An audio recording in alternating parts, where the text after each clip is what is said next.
Hi, welcome back. Today I'd like to talk about whether it's possible to learn a language abroad, by which I mean going abroad, sink or swim sort of situation, just going abroad and hoping to learn a language. If you're discovering this channel, hi, my name's Chris. I'm a French teacher at We Communicate. We specialize in bilingual lessons for speakers of English. Specifically, we make your journey into French easier by being bilingual. And you can really find us. We really do exist in real reality. I really am a French teacher in real reality. And by the way, I'm not a YouTuber either. I'm not a content creator. I've never made a penny off YouTube. I'm not even sure how it works. So my business is simply to teach French. Now, before I start, I find it important to say the purpose of this video is to present arguments and to try and examine the question together, by which I mean that the comments in these videos make the success of this video. So to me, it's more important to have an exchange about the topic, to confront different opinions, than simply say, this is how I think things are, and this is my truth. And so it's not about sharing truths, it's not about sharing absolute truths and saying this is the way it is. It's more about exchanging. And I'm always very wary of people who have these absolute certainties, of which you see a lot on YouTube. The whole value in these videos to me are specifically in the comments. As much the people who disagree with me as the people who agree. And I think it allows me to locate my knowledge within the knowledge of others, which is, after all, how knowledge is built. You build knowledge all together. So I really do look forward to reading what others think of this topic, about learning a language abroad. Right, let's have a conversation then. Can I pick up a language abroad? In these types of questions, I think it's essential to examine what we mean by picking up a language, and it can indeed be quite complex. Can I pick up a language abroad? Yes, but what does the question mean, in other words? As we all know, different social situations call for different uses of the language. A job interview or a light purchase at a shop don't require the same level of speaking. Arguing with a driver in the context of a collision, telling someone at a fairground, "Oi, you skipped the queue." Telling a kid who's not your own not to play so rough with the other kids, suggesting to your neighbour that perhaps it's time they cut their side of the hedge, delivering a product presentation at a company, don't all call for the same language skills. Communicating a basic piece of information, such as "my car is over there," is not the same as getting a response from a person in a more subtle way. Whether we speak or whether we write, it's not always the same type of communication. Sometimes we must be charming, convincing, humorous, respectful, confident, curious, optimistic, just to name a few. There are effects that we're trying to get through by our communication. So these are all expressed by our way of using the language. So saying, "Hello, my name is Bob," or "my car is over there," is different from saying, "Well, I'll definitely consider your offer and get back to you later." These are not the same types of sentences. We can take an example from French to illustrate this sort of thing. The sentence "je voudrais," which means "I would like," isn't expressed with the same level of authority in the context of buying slices of cheese at the shop. "Je voudrais 3 tranches d'emmental," for example, I would like 3 slices of emmental cheese. Or organising a wedding and speaking to the event planner and telling them, "I would like those flowers over there, je voudrais ces fleurs-là, je voudrais ces fleurs ici, là-bas." Or, third situation, explaining to your neighbour that you would like to sleep at night and could they please turn down the music after 10 p.m. "Je voudrais dormir," it's not the same "je voudrais." So each of these 3 uses of "je voudrais" aim to create different effects. In the first example, we wanted to receive slices of cheese. In the second example, we wanted to tell the event planner with a certain degree of respectful authority, "Well, please, could you put those flowers here? We don't have much time to talk about it, but this is my vision. I like these flowers there, please."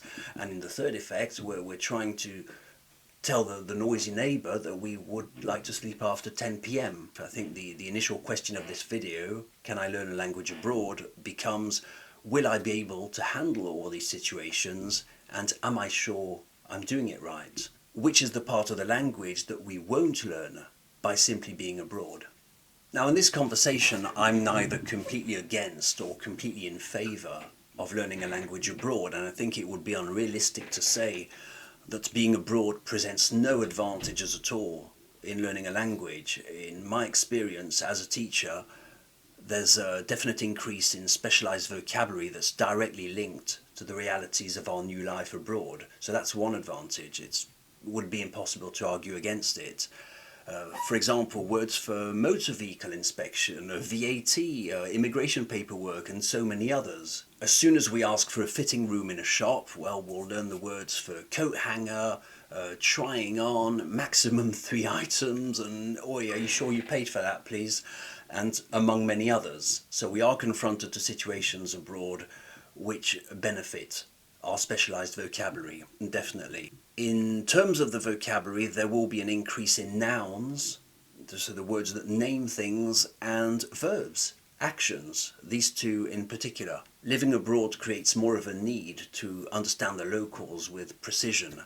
For example, please sign here, fitting rooms are over there, please take a seat, and so many others. The fact of living abroad makes it necessary to understand people with precision. Being abroad also benefits another side, I think. It's the fact that the foreign language remains at the forefront of our mind as a tool that could be used at any moment. And I think it can help with memorization. When we've said, for example, excuse me, can I have, a number of times it becomes automatic. You don't have to think about it anymore. There's much less of a chance to put the foreign language on the side and forget about it, because it's an active tool that we need potentially at all times. Another undeniable factor is the presence of thousands, if not millions, of native speakers around us. On paper at least, it provides us with an unlimited amount of people with which to exchange. The constant written reminders of the foreign language are seen also on shop signs, names of products in these shops, street names, advertisements, restaurant menus, bills, official paperwork. The writing is all around us constantly in that foreign language. I think all this has the psychological effect of making the language more real and not just belonging to the textbook. So that can help also. Now, because the word is now linked to a real situation or a real object, a three-dimensional object, it might make the memorization easier. Repeated exposure to these situations might also transform into their own little language lesson without seeming like one, and that's very interesting. You know, when you say excusez-moi, je voudrais, it's like its own little language lesson. Je voudrais un café. You know, you've learned the word coffee without really rationalizing it. So I think this is an advantage also. And then there are all the other less quantifiable factors for improvement that could include a sense of motivation and a desire to do well. Some learners might enjoy feeling as if they were carried by the wave around them, a big organic wave of people.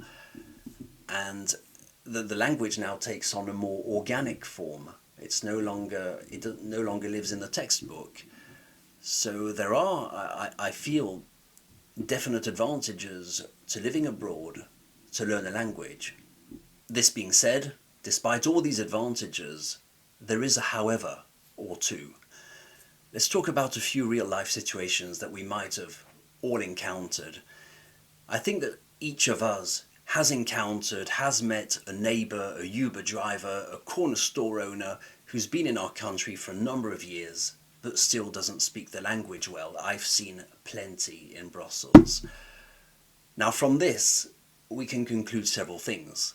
There might be several explanations. They're either stupid, lazy, have no interest in languages, or simply the living proof that living in a country and being in business doesn't necessarily lead to fantastic results. As I said, I myself have encountered many such people in Belgium, the UK, and now in America. I'm thinking back on when I was in Brussels, my Polish neighbour, Mr. Pasek, his name was, on the second floor. He'd been in Belgium for 30 years, and I think he was an engineer, electronics, or I think it was electronics, not electricity. So he was an engineer by trade. He'd been in Belgium for 30 years. And his French was, he could get by, but he was barely cracking B1 level. barely. So he got by, but it wasn't great by all means. In America, I've met green card holders. I've taken a few Ubers to the airport when I go back to Europe. The green card lottery winners, you might know what that is. I've met a few Uber drivers who interestingly are in contact with people every day, you know, talk business, pick up the phone, you know, have conversations. Some of them that I spoke to, I'm thinking of two specific ones, had been in the States for more than 3 years, 4 years, 5 years. I'm even thinking about a lady, not this time, but the time before when I took a plane back here. She'd was a winner of the green card lottery thing. I forget which country she was from. She'd been in the States forever. She still didn't speak English that well. There's a boy here who comes sometimes when he delivers the pizzas. I think he's Turkish, and I kid you not, so he has a job delivering pizzas. He's from Turkey. You know why I know this? Because I used Google Translate. I came down with my laptop, showed him Google Translate, because I couldn't say hello. I don't have, you know, he wanted to tell me I don't have the change. I'll give you $20 or $30 and I'll go back to another customer, come back with the pennies later. He can barely say hello. So he has a job, he's in America, he meets people every day. He's not even A1, so he's between A0 and A1. You could realistically say that he maybe knows 200 words of English, maybe. And I'm not even implying anything. I'm not implying anything at all about what the people should have done or should not have done. These are just things I've seen. I often phone customer support staff, as I'm sure you have also, who pick up the phone in English, whether it's for different services, banks and things like that. I'm currently doing a praxis test. You might know the praxis test, and strangely, when I phone the praxis test for information in English, I can barely understand the person who's speaking to me. And I'm not trying to be snobbish, but it really is an obstacle to understanding what they mean. And I've had several services in the States. It's probably outsourced from countries far away, but the point is, whether they're in America or not is not the issue, but they do speak to people every day on the phone in a professional context, and their English doesn't seem to be getting better. And I'm also an English teacher, by the way, as a first and as a second language, so that's my assessment of their English. I see formulas in matters of pronunciation, use of tenses, sentence structure, and all this, you know, like an architect sees a house, you know, they say, oh, they put 6 windows up there, two, and here, the front door's here, you know, it's not symmetrical, it's misaligned, whatever. They see proportions. I see formulas in languages. That's what makes me a teacher also. So these examples, I think, are all around us and noticeable by all. I'm sure we've all seen them. So the question becomes, why do these professionals not seem to progress in their language skills, despite being in full immersion and being in business and talking to people every day? Because they're certainly getting the hours of practice in. Why does it not seem to benefit their English or their French or their anything, whatever it is? I mean, I'm gonna ad-lib here for a second, but I'm thinking of the lady right next door. You know, they're a Polish family. My best friend's Polish. Let's not even go there. But this lady next door, right? They've been in the country for at least 15 years. They're nearing 60, I would say. They've been here for a long while. I know that she doesn't understand the English past tense. She doesn't understand how it works. So specifically, she doesn't understand the difference between I have done, I had done, and I did. She doesn't understand how tenses work. And that's just one of the formula off the top of my head that I know that she doesn't understand. So she has been using the past tense, I'm guessing, for 15 years or more, and it doesn't seem to have taught her anything in regards to that past tense. Now, her listening skills are great, of course, and I think I mentioned the advantages of living abroad. It's definitely benefited her listening skills. It never once happened that she said, sorry, what was that? But her speaking skills, the way she produces English, her active skills, her productive skills aren't that great in matters of pronunciation, grammar. And the lady does know specialized words in terms of gardening and the realities of America, the technical words that become necessary when you live abroad. So that's my theory, at least, that your verbs will get better, your specialized nouns will get better, but not necessarily the other aspects of the language, such as grammar and other things. But we'll soon be speaking about it, and I look forward, as always, to your opinions. Tell me if I'm right, tell me if I'm wrong, tell me if you completely disagree, please tell me, because that's the whole purpose of these videos, is that you share your opinion with me. A shopkeeper might have a professional vocabulary that doesn't extend past hello, goodbye, understanding numbers and understanding the question, do you have? And I've seen that many times in corner shops, in Brussels and other countries also.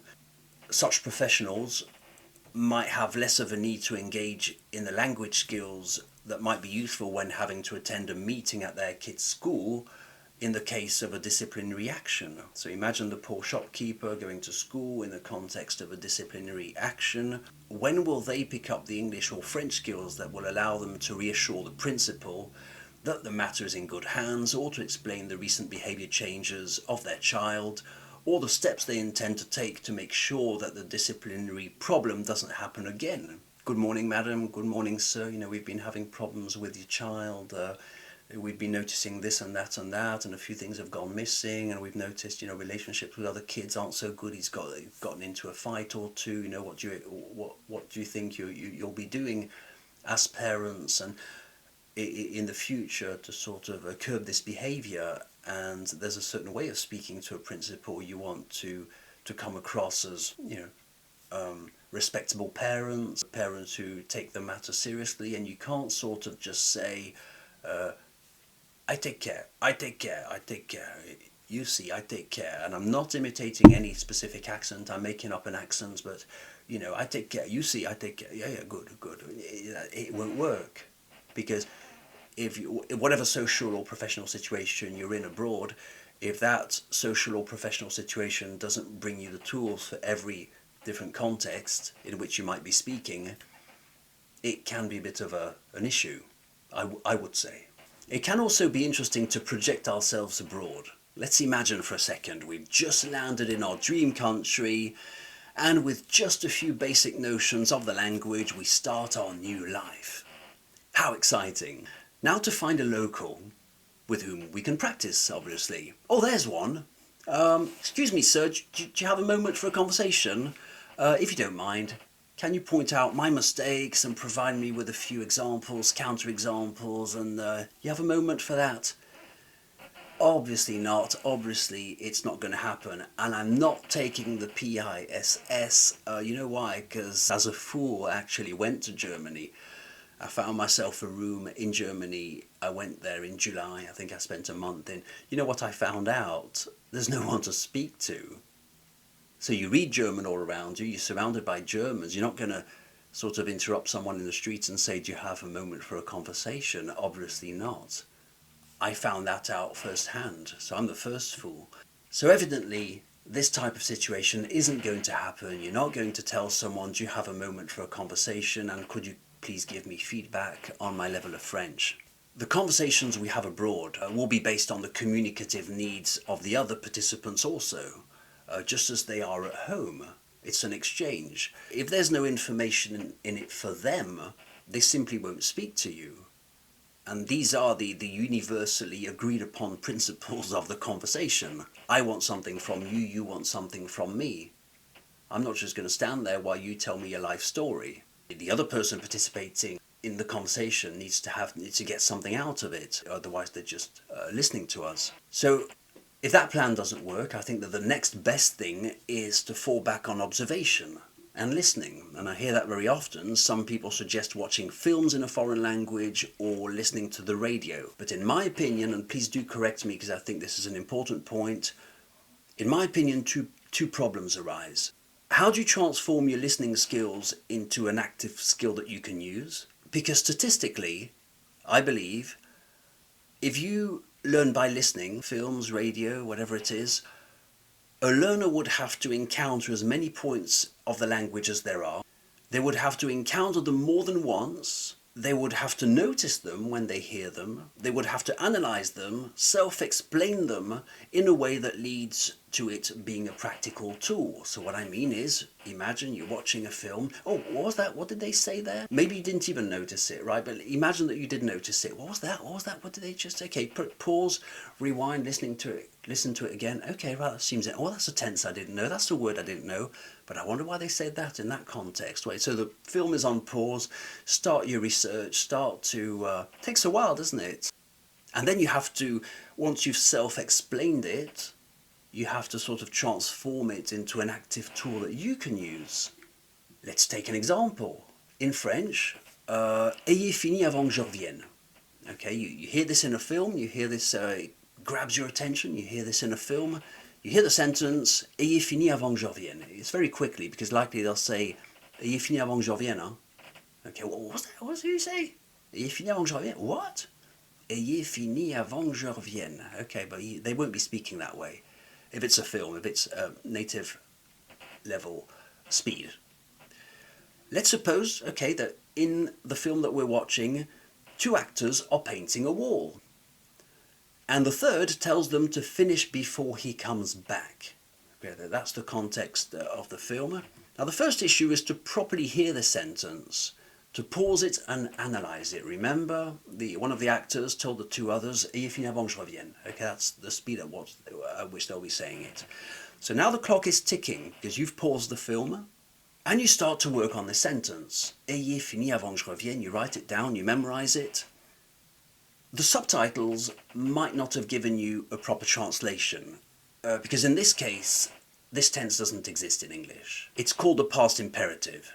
Ayez fini avant que je revienne. So in slow motion, you'll have to find the name of this tense, research which verbs can be used with it, and in which situations it sounds natural. Can you apply ayez fini avant que je revienne to all verbs?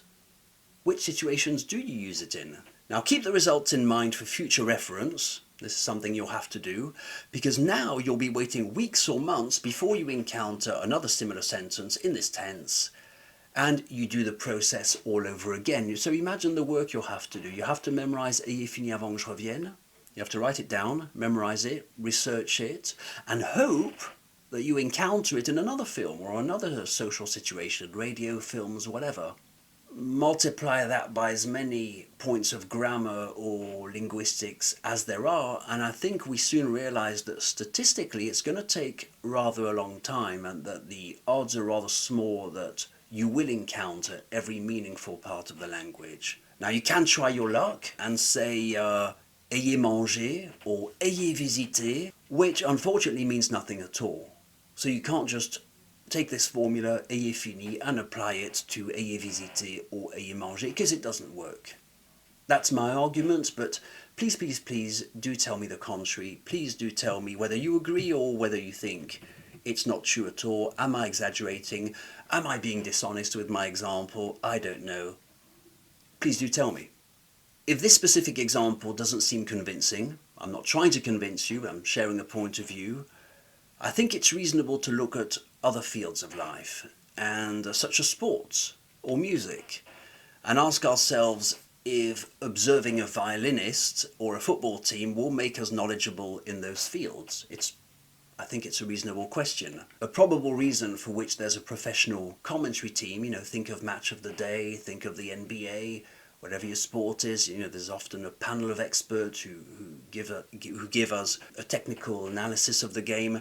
So a probable reason for which there is a professional commentary team is that the average viewer doesn't quite understand what they're watching. They don't understand the tactical choices or the technical side of the game.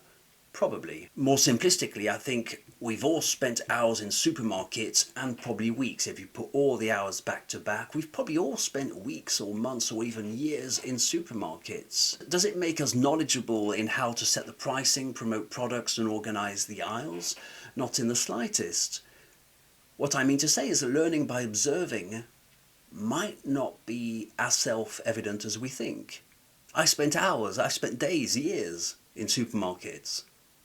I can't say I know how it works. I don't know why. When I go to my local, when I go to my local Stop and Shop, I think it's called a Stop and Shop, go through the front doors, I don't know why they put the bread to the right. First thing you see, fruit and vegetable and charcuterie further on to the right, and then you turn left and you see all the meat, and then I don't know what guides these choices. Why is the shampoo further away from the front door than the fruit? I have no idea. There must be a reason, but I can't say that I've learnt anything by observing. If I were to work in a supermarket, I would have to learn from scratch. I don't know the first thing about supermarkets, despite spending years in them. Just something to think of, I think. Still projecting ourselves abroad as a way to learn a language, I think there's another thing to consider, is that not all native speakers have the same level. Of course not. We can easily imagine that a legal practice, lawyers, barristers, will entertain different discussions than a group of men standing next to a cement mixer. Their use of vocabulary will change accordingly. It's not the same register, it's not the same level of complexity of sentences, and I'm not saying that men standing next to a cement mixer have a lesser good use of the language, but these are different needs, different conversations. I'm not even commenting on the types of profession, but I think these things are easily understandable. Thinking of England, there's a funny thing that we can all observe, is that many speakers of English, native speakers of English, can't use the plural, and you'll often see the apostrophe S. So they'll say, for example, coat hangers for sale, coat hanger apostrophe S. So even native speakers don't understand the difference between an S to mark more than one, the plural, and apostrophe S as belonging to someone. And I've seen, what was it, yeah, fruit, coat hangers for sale, every Wednesdays, apostrophe S, things like that. I've met speakers of English had dreadful grammar, dreadful. You don't want to imitate them, obviously not. You wouldn't entrust an official letter to anyone. You have to send an official letter in a foreign language where you wouldn't assume that every native speaker of that country is able to write an official letter at the same level. When you think about it, even kids who graduated as native speakers from high school are still not experts in their own language. You wouldn't ask a 17-year-old or an 18-year-old, please could you write a letter on my behalf and give it a formal tone, please? You wouldn't do that, would you? You wouldn't trust their grammar, their choice of words, just the overall tone of the language. And they're supposedly experts. They're native speakers and they've been to 10 plus years of school. They're still not at that level, are they? Despite them being native speakers and actively involved in learning. There's also another thing about speaking with native speakers, is the fact that they're not teachers. So they might know instinctively, but they might not be able to explain. And it's a typical problem, I think, with tandem partners, exchange partners. You speak to me in one language, I speak to you in my language, you exchange. They're called tandem partners, conversation partners, who very often will just limit their input to telling us better ways of saying something. So you would exchange with your tandem partner, but I think we have to realize that it's not because you're a native speaker of a language that you can explain the language.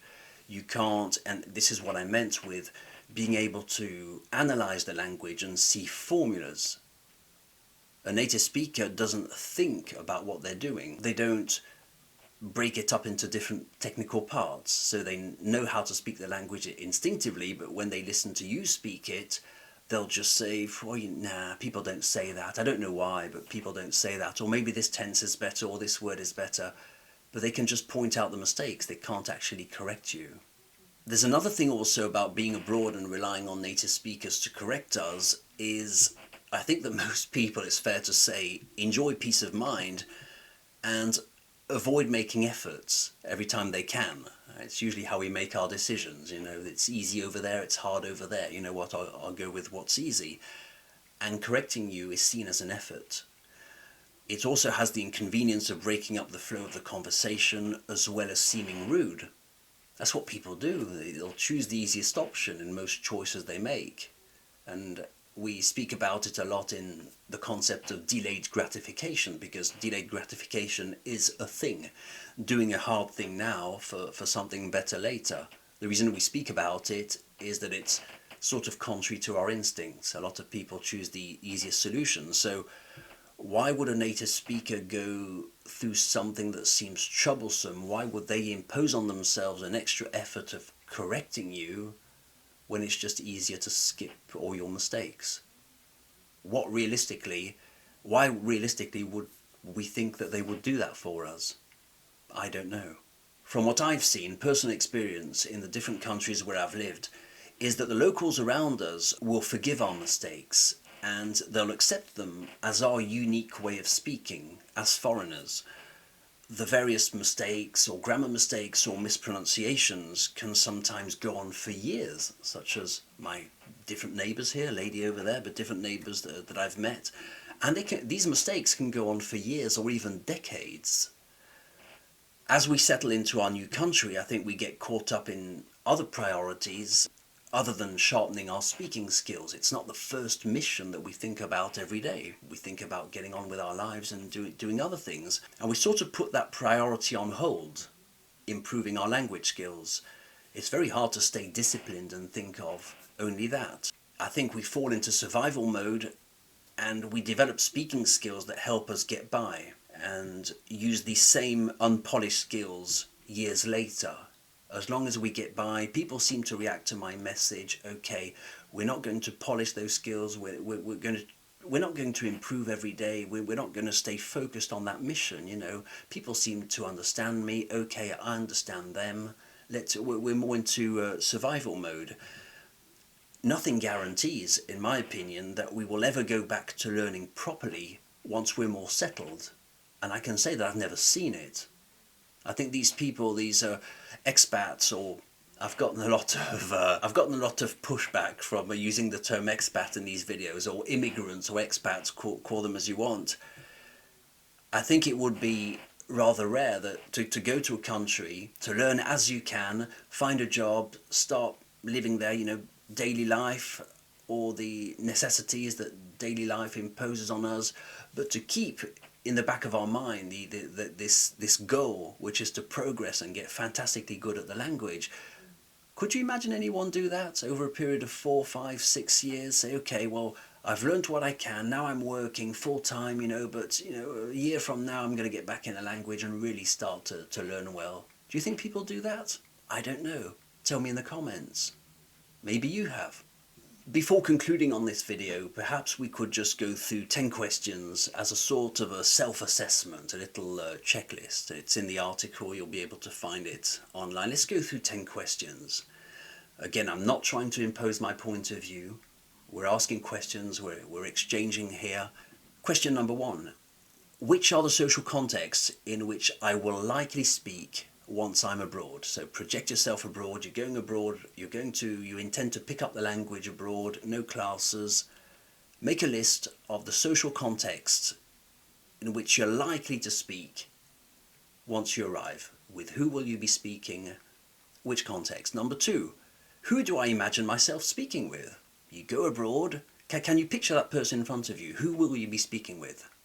Number 3, how many hours of active learning will you be doing in a week through your conversations? Just try to come up with a number. During the average week, I will be doing X amount of hours active learning within an average week. How many hours of active learning? Number 4, how many human beings will I likely be exchanging with over an average month? So I'm talking about new faces, or even no, not necessarily faces you already know, people you already know.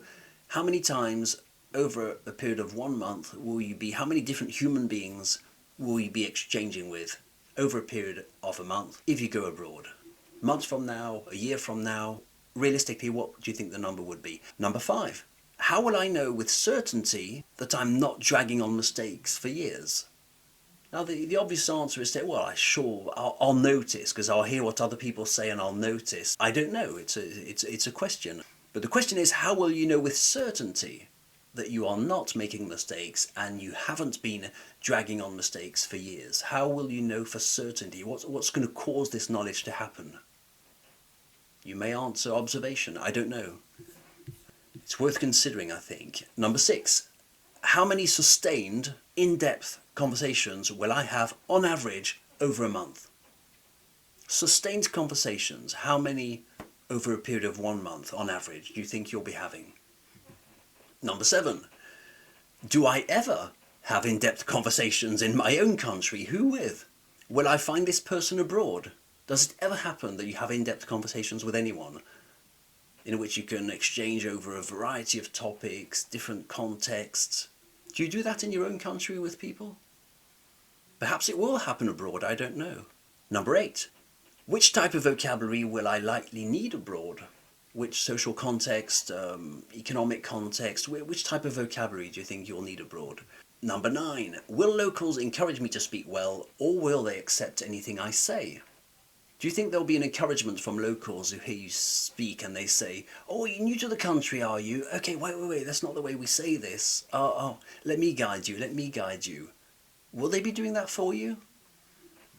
Will you receive this encouragement from locals, or will they just accept anything you say? And number 10, am I sure to meet good examples of how the language should best be used? So the native speakers you meet, how will you be sure that they are examples to follow in terms of using the language?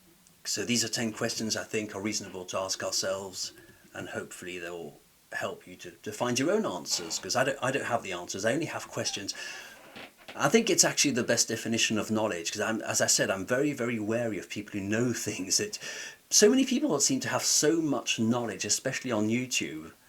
You know, I watch people who have knowledge in best SEO practice, practices SEO, search engine optimization, top 10 things you have to do, or, this fellow Jordan Peterson, what was it? 12 rules for life and things. All these people have so many certainties. It's amazing. I'd love to have so many certainties. I just don't have them. I have questions.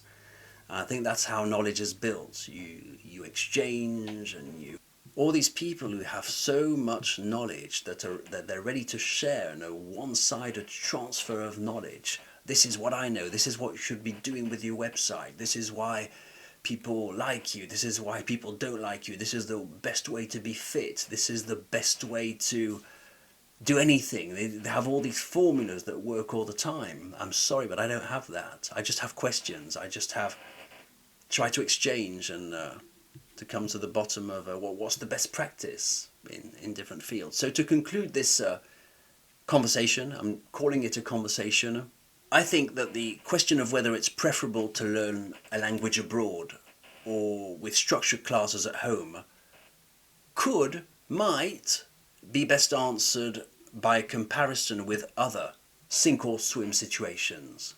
Now, I'm going to give the impression I'm revealing my opinion and that I am partial to this discussion, although I have to say I don't know. I don't have definite answers. I think I am a bit partial in this discussion, but let's compare it to other sink or swim situations. I think it's always a reasonable thing to compare to other fields of life and see how they do things. I think that there's no doubt that unless we're on holiday abroad, there will be a certain need to learn fast, with a certain degree of pressure from the real world. So unless you're abroad for 5 years, 10 years, you have nothing else to do, you're under no pressure, you might be learning in better conditions than a person who's decided to join the real world, who has a pressure to learn quickly, and who has other things to do than learn a language. So you have to learn fast and you are under pressure unless you're on holiday abroad. Keeping this in mind, it will be each person's decision whether it's better to first learn to swim in the shallow end and work on our breathing, on our style, on our movement, or be thrown in the deep end at the risk of doing doggy paddle. What's better? It's your decision. I don't know. Is it better to first start slowly in the shallow end and work on your style, your breathing in order to become a good swimmer? I'm comparing to other fields of life. I don't know. Or is it better to just be pushed into the deep end, you survive, you do doggy paddle, and that becomes your style? I don't know. We can ask ourselves, in similar cases, if it's better to learn to be a sailor on dry land first, by going to a sailing school, or during a stormy crossing. First time you step on a boat, you're learning to be a sailor. Okay, there's a storm on, this is what you do, quick, move. I don't know, what's better? Is it best to learn karate by fighting first and learning the technique later? Is that what we do? Here's your first fight, you're fighting that one over there. We'll talk technique later. I don't know. Is it? Is it best to first eat mushrooms in the forest and then open a book on mushrooms? Is that what we do? I'm going mushroom picking in the forest. Oh, there's one. It's red. It has white dots on it. That looks interesting. I think I'll eat that. Is it better to first raise kids and then consult a book on parenting? You have kids? Okay. Oh, that one's a bit hard to manage. I wonder, oh dear, no, that's not going so well. Okay, let's consult a book on parenting, because is that what we do? Perhaps it is. I don't know. Is it better to first put... Is it best to first put money in stocks and then learn how the stock market functions? Is that what we do? I'm gonna get into stocks. I'll put money on red. It's like the roulette at the casino. Okay, I think I'm going to invest in that. Is that the way it works? We first put money and then we learn about stocks. I don't know. Thinking about karate, here's your first fight. You're fighting that one over there. Ooh, seems a bit rough. He seems a bit strong, that one, doesn't he? Come on, we'll talk about technique later. I think we can ask ourselves if anything in life is ever done following the principle, do first, learn later. Has anything in life ever been done following those principles? But somehow language seems to answer to different principles because, well, we all speak at least one language. We're not at least all sailors of one boat. We're not all at least fighters of one martial art or practitioners of one martial art. We're not at least all pickers of one type of mushroom, but we are at least all users or speakers of one language. And I think in that, subconsciously, we tell ourselves, well, if I can do it once, I can do it twice. Because after all, what is a language? It's just the fact of moving my tongue about and, doing squiggles on a piece of paper. How hard can it be? And I think we forget about the technical side of languages. There are many variables and many technical aspects to languages which we sometimes overlook, I think. So I'll leave you with this question. Please do answer, please do comment, please do tell me what you think. And it's my way of building knowledge also, to read other people's accounts of living abroad. Well, I think there are two questions. First, is there anything in life that we do first and learn about later? So first do and then learn the technical aspects. I don't know, maybe there are. And the second is maybe you were successful going to a foreign country, learning the language, and maybe you're writing books in that foreign language now, like Joseph Conrad, the English author. He wasn't, what was he? I think he was Polish, Joseph Conrad. So it does happen. So maybe you're one of those lucky few who learned a language at a very, very high level. And I really am very curious. I'm really am anxious to read your story. Thanks a lot for watching. My name is Chris from We Communicate. I'm a real teacher in real reality. The school is really called We Communicate, and you can really find me, and we are really bilingual. Thank you very much for watching, and see you next time. Goodbye.